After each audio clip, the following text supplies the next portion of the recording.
there, I'm back with another new pattern for you guys. This is our Harper bralette. It's a two-part front with a cute center front gather, a single piece back, and you have the option to either do a wide strapping or a picot at the bottom. The pattern's available now on the website, and I've got a beautiful Liberty kit that I'm going to use today that I'll pop the link to below. So let's get started in our sew along. Okay, so this is the kit that I'm going to use. I've got my beautiful Liberty fabric, my fold over, picot, my lining and all my hardware. So I'm going to go ahead and cut it out. Okay, I've got my pieces cut out, and the first step is to sew our center cup seams. So we'll do that for the fabric and the lining. And then once that is done, we will open it up and sew our side seams for the main fabric, and then repeat that for your lining. Now that I have done those steps, we are going to attach the elastic to the center front. So that is your little 6mm elastic, and we're going to start from this center point here with a zigzag stitch. I just use about a 3 or 4mm zigzag, and run the elastic down the center front up until 3 centimeters before the bottom, just pulling the elastic as you go to create your gather.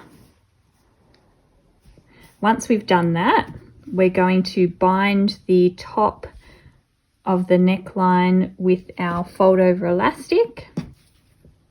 If you haven't used that before, I use a 2.5mm straight stitch when I'm sewing that on, and just pull it slightly just to take the tension so that it doesn't go bubbly when you have finished.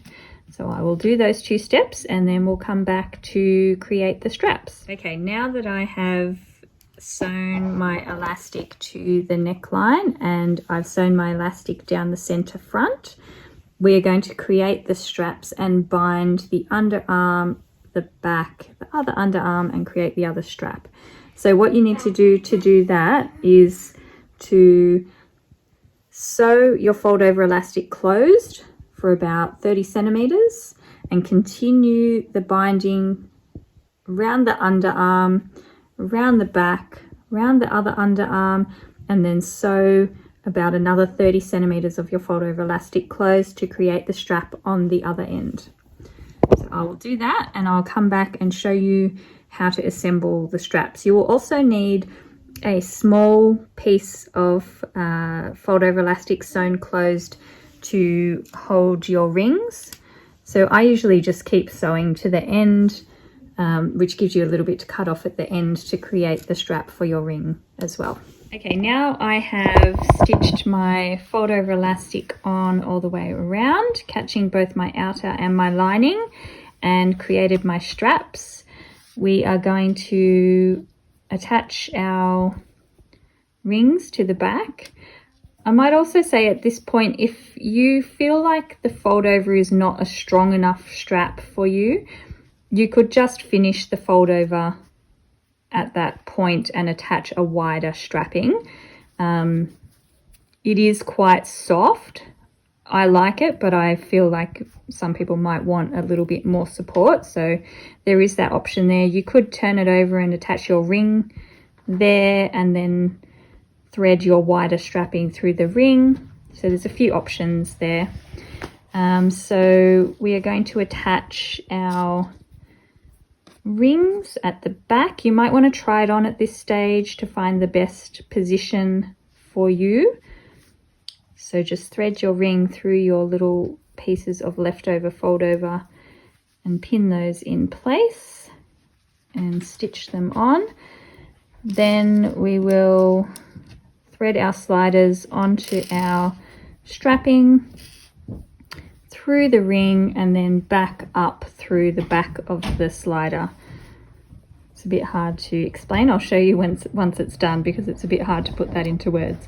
So I will do that and come back to you. Okay, so now I have completed my straps and we need to sew the elastic onto the bottom of the bralette. You've got two options here. You can either use a picot, and that will be applied from the underneath, so you just have the little picot edge showing, or you can use a wide strapping like I have on this one, and I like to place that on the outer and then zigzag from the top. I use a triple stitch zigzag for that, so you've got lots of really good stretch. And I'm going to do the same when I'm applying my picot to the bottom of this one. So just turn up about 1 centimeter.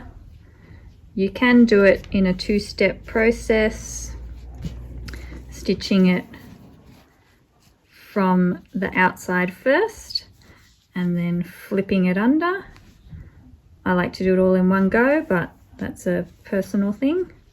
So I'll do that, and then I will come back to you. All we've got left after that is to attach our bow and our charm, and we are done. Okay, I've attached the picot to the bottom of my bralette, and I've attached my little bow and charm, and we are done. I should have said before, I measured the length of the elastic around my under bust just to determine the right length of the elastic, and pinned at the sides so that I would have even gather front and back.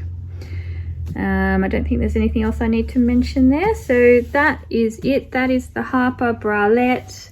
I hope you like this new pattern. This one goes up to a size 20, so suitable for a small and a larger bust. And I hope you enjoy making it.